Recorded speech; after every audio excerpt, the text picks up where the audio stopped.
Выйсти церкви Бога живо, яко же рече Бог, яко вселюся в них, и походжу, и буду им Бог, и тие будут мне люди, тем же изыдите от среды их, и отлучитесь, глаголит Господь, и нечистоте не прикасайтесь, и аз приму вы, и буду вам во Отца, и вы будете мне и сыны, и щери, глаголит Господь, содержите.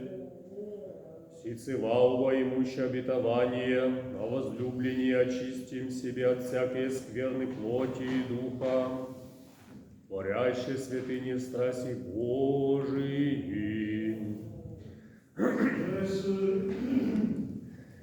Lecture de la seconde épître de saint apôtre Paul aux Corinthiens. Frères, vous êtes le temple du Dieu vivant, comme Dieu lui-même l'a dit. J'établirai ma demeure et marcherai au milieu d'eux. Je ne serai leur Dieu et ils seront mon peuple. Sortez donc du milieu de ces gens-là et tenez-vous à l'écart, dit le Seigneur. Ne touchez rien d'impur, et moi je vous accueillerai. Je serai pour vous un père, et vous serez pour moi un fils et des filles, dit le Seigneur Tout-Puissant. En possession d'une telle promesse, bien-aimés, purifions-nous de toute souillure de la chair et de l'esprit, en achevant de nous sanctifier dans la crainte de Dieu. Братья, имущие архиерея велика, прошедшего на небеса, Иисуса, Сына Божия, додержимся исповедания, не имями по архиерея не могущего спострадать и немощим нашим, но искушенно по всяческим по подобию разве греха, да приступаем воздерзновением к престолу благодати, якогда примем милость и благодать обрящим во благовременную помощь. Всяк бо первосвященник от человек приемлем, за человеков поставляется на службу яже к Богу, да приносит дары же и жертвы о гресе, спострадать и моги, невежествующие и заблудшим, понеже и той же немощи облажен есть, и сего ради должен есть, яко же о людях, тако же и о себе приносите за грехи. Никто же сам о себе приемлет честь, но званый от Бога, яко же и Аарон, тако и Христос, на себе прославите быть первосвященника, но глаголовы к нему, Сын мой еси ты, аз днесь родих тя, яко же и инди глаголит, ты еси священник вовек, по чину Мелхиседекову. Frères, puisqu'en Jésus, le Fils de Dieu, nous avons le grand prêtre par excellence, celui qui a pénétré au-delà des cieux, tenons ferme la profession de notre foi. En effet, le grand prêtre que nous avons n'est pas incapable, lui, de partager nos infirmités. Mais en toute chose, il a connu l'épreuve, comme nous, il n'a pas péché. Avançons donc avec peine et assurance vers le trône de sa tendresse pour obtenir miséricorde et recevoir en temps voulu la grâce de son secours. Tout grand prêtre, en effet, est pris parmi les hommes et chargé d'intervenir en faveur des hommes dans leur relation avec Dieu, afin d'offrir des dons et des sacrifices pour les péchés. Il est en mesure de comprendre ceux qui pêchent par ignorance ou par égarement, car il est lui aussi revêtu de faiblesse, et pour cela même il doit offrir des sacrifices pour ses propres péchés comme pour ceux du peuple. Nul ne s'attribue cet honneur à soi-même. On le reçoit par un appel de Dieu, comme Aaron. De même, ce n'est pas le Christ qui s'est attribué la gloire devenir grand prêtre, mais il l'a reçu de celui qui lui a dit « Tu es mon fils, aujourd'hui je t'ai engendré ». Comme il est déclaré dans un autre psaume, « Tu es prêtre à jamais selon l'ordre de Melchizedek ».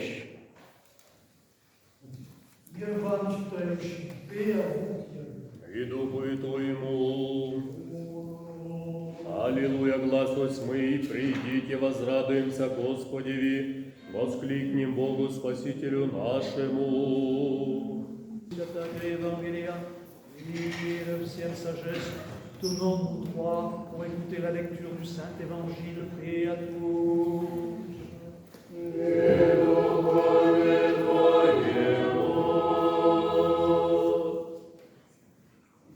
Lecture du Saint-Évangile au Saint-Luc.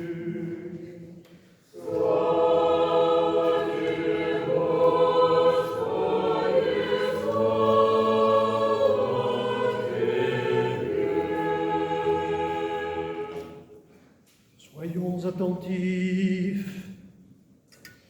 En ce temps-là, Jésus, se trouvant sur le rivage du lac de Génézareth, aperçut deux barques arrêtées au bord du lac. Les pêcheurs en étaient descendus pour laver leurs filets.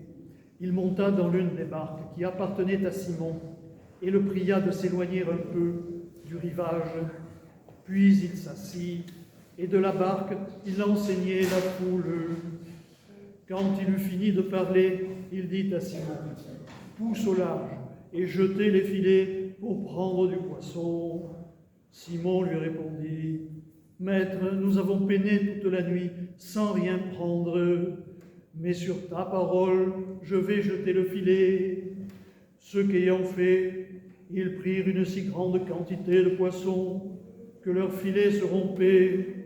Alors ils firent signe à leurs compagnons de l'autre barque de venir les aider. Ils vinrent et remplirent les deux barques au point qu'elles enfonçaient.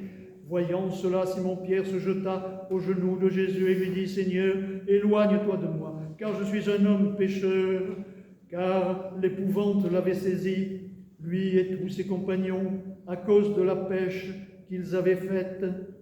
Il en était de même de Jacques et de Jean, fils de Zébédée, les compagnons de Simon.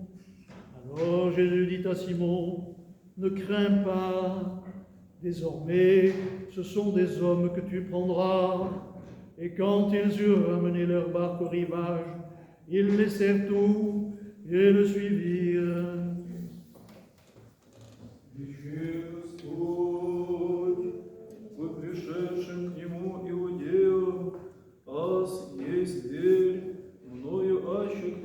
Спасется, и внидет, и изыдет, и пажить добрящет. Так не приходит, разве да украдет, и убиет, и погубит, аз предок да живот имут, и лише имут. Аз есть пастырь добрый душу свою полагает за овцы, а наемник и же несть пастырь, ему же не суть овцы своя. Видит волка грядущего и оставляет овцы, и бегает, и волк расхитит их, и распутит овцы. А наемник бежит, яко наемник есть, и не родит о овцах.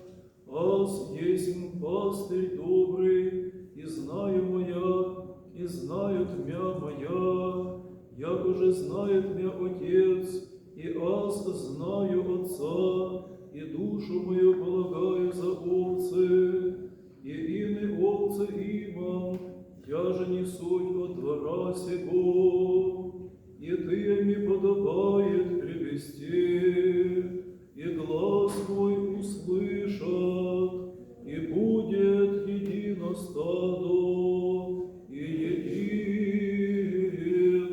пастырь.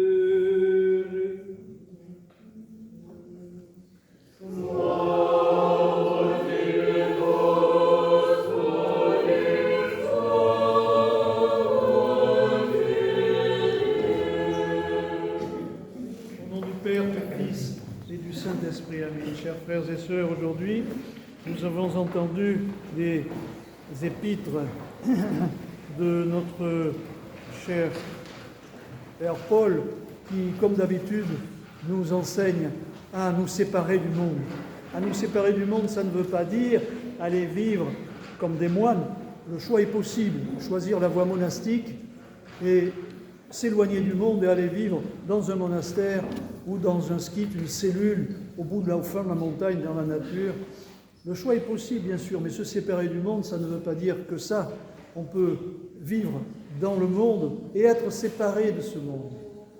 On peut vivre dans le monde et être séparé de ce monde parce que ça veut dire qu'on est séparé, on se distingue de sa façon de penser, de sa façon d'être, de ses mœurs et surtout de sa, c'est ça, de sa consistance, de sa façon de penser, de ses références et de ses valeurs. Ça veut dire ça, s'éloigner du monde. Vous n'êtes pas de ce monde.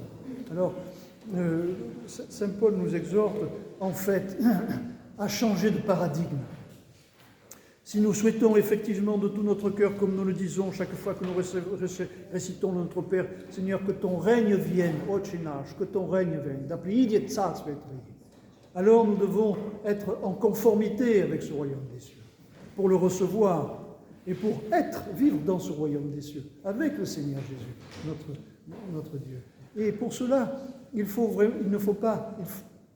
suivre la loi du royaume céleste, et non pas la loi des hommes, qui pourrait être semblable à celle du royaume céleste.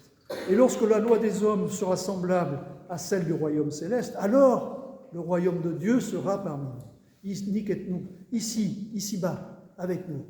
Mais tant que la loi des hommes se distingue, se sépare de celle du royaume de Dieu, effectivement, il n'y aura pas d'avènement. Alors c'est à ça que nous invite Saint Paul, un changement de paradigme. Voilà. Il ne faut pas céder à cette loi unique, à ce comportement des hommes dans le monde, ce comportement de tricherie, de mensonge, de dissimulation, de violence. Il faut, nous chrétiens, adopter complètement, pour nous-mêmes d'abord, pour notre communauté et pour tous ceux qui sont autour de nous, la loi du royaume de Dieu. C'est pour cela que Saint Paul nous dit, vous n'êtes pas comme les autres, vous êtes... Alors, il utilise un terme qu'il faudrait expliquer, vous êtes élus. Oui, ça ne veut pas dire, il ne faut pas se prendre pour... Vous êtes élus, c'est-à-dire que vous avez été choisis et par le baptême, vous avez reçu les arts du royaume céleste. Et donc nous devons tous le vivre, ce royaume de Dieu, et en premier lieu pour nous dans notre cœur, ce qui nous apporte la joie et la lumière. C'est à cela que nous invite Saint Paul. Dans la deuxième épître, Saint Paul nous rappelle qui est notre grand prêtre, le Christ, notre Seigneur Jésus-Christ. Et il nous rappelle une chose, mais que j'évoque simplement pour ne pas y revenir, parce que nous avons encore beaucoup de choses à élucider d'entre les lectures de ce jour. C'est que le Christ est prêtre à jamais selon l'ordre de Melchizedek. Ainsi, il est dit des prêtres qui sont ordonnés. Lorsqu'un prêtre est ordonné, il dit « Tu es prêtre à jamais, à l'instar du Christ, selon l'ordre de Melchizedek. » Et Melchizedek, c'est antérieur à l'Ancien Testament, bien antérieur à l'Ancien Testament. C'est-à-dire que Melchizedek, c'est un roi, son nom l'indique, Malkout et Tzadok, c'est-à-dire roi et prêtre. C'est le Christ. Le Christ est roi du monde, roi de l'univers, à jamais et depuis toujours. L'Évangile, donc l'apôtre nous invite à un changement de paradigme, et d'abord pour nous-mêmes, en toute sincérité, nous devons vivre notre foi. Et l'évangile, les deux évangiles que nous avons entendus, celui de la pêche miraculeuse et puis ensuite celui du bon pasteur. Celui de la pêche miraculeuse, dans sa métaphore, dans cette parabole nous apprend en fait qu'il ne faut pas nous fier à notre propre estime, à ce que nous croyons de nous-mêmes. Nous croyons être capables de ceci, être capables de cela, mais la plupart du temps, Nous sommes presque certains que nous ne sommes pas capables de ceci ou de cela. Oh là là, lui, il a couru le 100 mètres en 10 secondes, je ne sais pas combien. Moi, je ne pourrais pas, bien sûr, parce que je sais que je n'en ai pas la capacité physique. Un autre dit, il a peint un tableau remarquable. Et chacun peut se dire, en regardant ce tableau, oh là là, en serais-je capable? Pourrais-je? Non, je ne pourrais pas. Ça, je ne pourrais pas.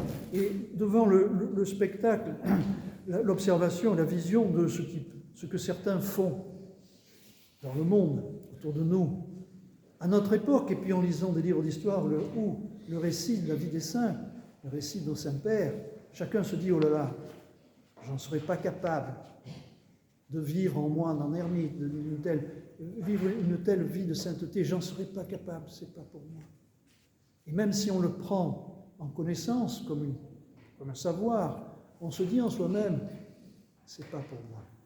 Eh bien, ce que nous enseigne cette parabole, cet évangile de la pêche miraculeuse, c'est qu'on a tort. On a tort. C'est faux. C'est faux. On est capable, et chacun est capable, de beaucoup plus qu'on ne le croit. Mais qu'on ne le croit, beaucoup plus qu'on ne le croit, selon son sentiment, selon son estimation personnelle, rationnelle, humaine, psychologique, humaine. On croit qu'on croit. Quand on dit « oui, je suis sûr que je ne peux pas », non, on croit que on ne pourra pas. Et pour soi-même, on se convainc. Et souvent, on se convainc d'une incapacité, surtout par paresse un peu. Parce que quand on voit des choses extraordinaires, on en a envie, mais on se dit « oula, c'est difficile, ça va être lourd pour moi ». Donc, il y a un peu une certaine hypocrisie parce que de paresse, un petit peu de paresse. La paresse devant les efforts que nécessite la vie spirituelle, devant les efforts, alors sans aller jusqu'aux exploits, ce que l'on appelle les exploits de nos saints-pères, les ascètes, qu'on appelait les athlètes de Dieu parfois. Il y a cette métaphore sportive qui est souvent pratiquée par les pères. Alors sans aller jusque-là, eh bien, vivre une vie chrétienne, ça demande des efforts. Enfin, ça serait plus facile si on adopte tout de suite un changement de paradigme, comme l'apôtre nous le propose. Si on intègre ce changement de paradigme dans notre vie de tous les jours, à ce moment-là, la vie chrétienne devient plus facile.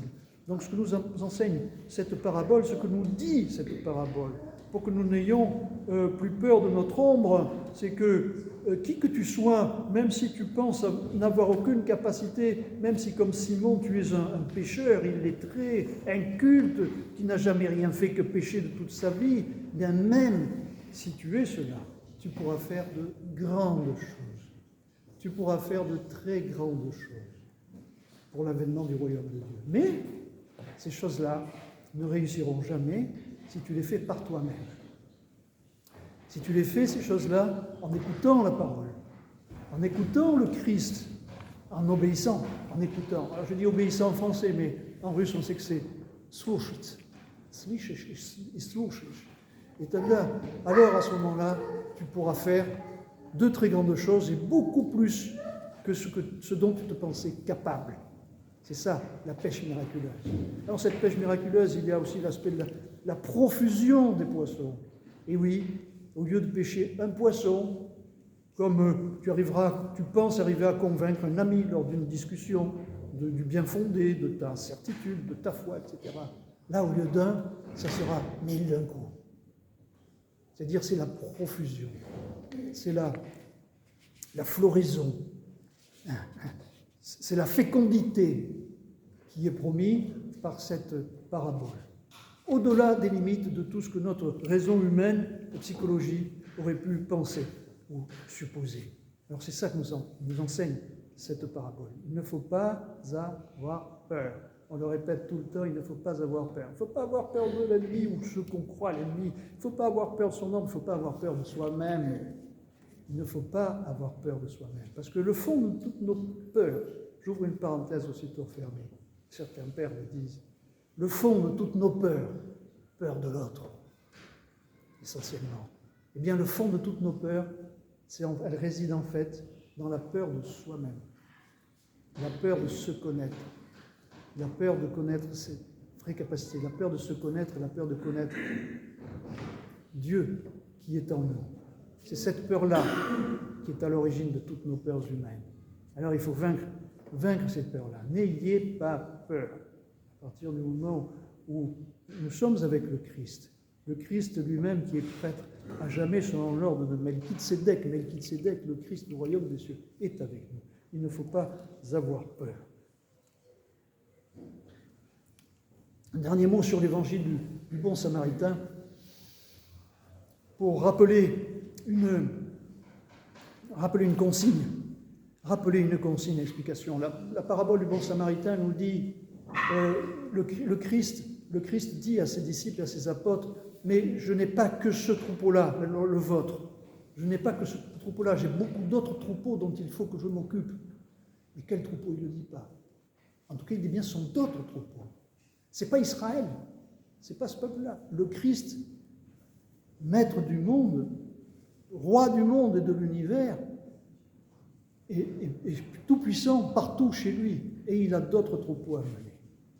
Et alors souvent, la pensée des chrétiens contemporains interprète cela comme une allusion aux différentes familles, différentes branches, comme on dit en utilisant cette image de la ramification, différentes branches de la tradition chrétienne.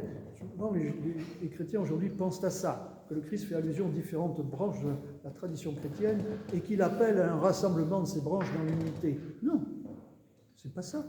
Il n'a pas dit qui c'étaient les autres troupeaux, il n'a pas dit qu'ils étaient forcément chrétiens. Et il n'a pas dit à ses brebis, ouais, allez, formez une assemblée générale, on va s'unir, ramenez les autres, convainquez-les, on va faire un vote pour qu'on soit tous ensemble dans un même parti, le parti du Christ. C'est pas ça du tout. Il n'a pas du tout dit ça. Au contraire, on voit que les hommes perdent leur énergie, et perdent leur énergie spirituelle et leur foi en dépensant des actions pour essayer de rassembler les hommes entre eux sous une seule bannière. Non, tout ce que le Christ a demandé, c'est que chaque brebis écoute la voix de son maître. Chacune de mes brebis connaît ma voix. Moi, je connais chacune de mes brebis, et chaque brebis connaît ma voix. Que chaque brebis écoute la voix de son maître, elle la reconnaît, et elle le suive. Elle suive son maître, personne d'autre. Le Christ, personne d'autre. Et si chaque brebis suit le Christ, si chaque brebis du Christ, qu'elle soit dans ce troupeau ou dans un autre, suit le Christ à ce moment-là, l'unité du troupeau du Christ est de facto par elle-même réalisée. Elle n'a pas besoin d'un leader parmi les humains. Elle n'a pas besoin de grandes organisations, de rassemblements, d'associations. Oui, on est tous ensemble. Non, tout cela, à ce moment-là, ça peut venir de surcroît et ce n'est même pas nécessaire. La seule chose qui est nécessaire, c'est que chaque brebis écoute la voix de son maître, le Christ, notre Seigneur Jésus-Christ. À ce moment-là, le royaume de Dieu pourra advenir. Alors, sous la guidance du bon pasteur et sous la puissance et la bienveillante du Christ, le roi universel, dans l'ordre de Melchizedek, n'ayons pas peur. Surtout le maître mot qui est là dans les épîtres et qui est répété à plusieurs reprises. N'ayez pas peur. Snamibor, le Christ est à vous. Amen.